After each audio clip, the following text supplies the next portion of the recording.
আচ্ছা কাদের ভাই, সাংবাদিক ইলিয়াস মিয়া যে ডালিমকে নিয়ে আসলো সে কি আসলেই ডালিম?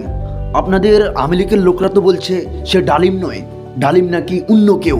আসলে ডালিমটা কে আমরা আপনার মুখে শুনতে চাই।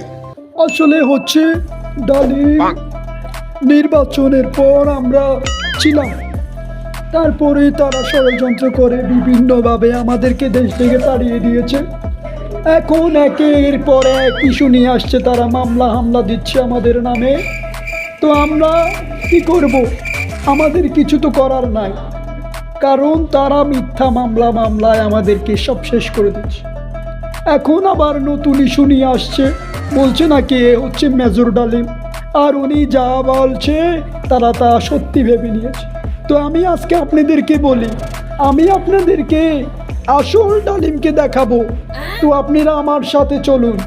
জি ঠিক আছে চলেন, জি ঠিক আছে চলেন, আমরা আজকে ডালিমকে দেখব।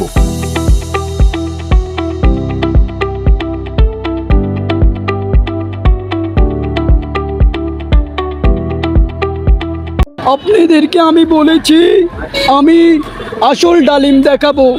তো সাংবাদিক ইলিয়াস যে ডালিমকে নিয়ে আসলো এটা আসল ডালিম না, তো এটা হচ্ছে আসল ডালিম। আপনারা এত ঘাবড়াবেন না আওয়ামী লীগের লোক, এটাই হচ্ছে আসল ডালিম। আর সাংবাদিক ইলিয়াস যে ডালিমকে দেখালো ওটা আসল ডালিম না।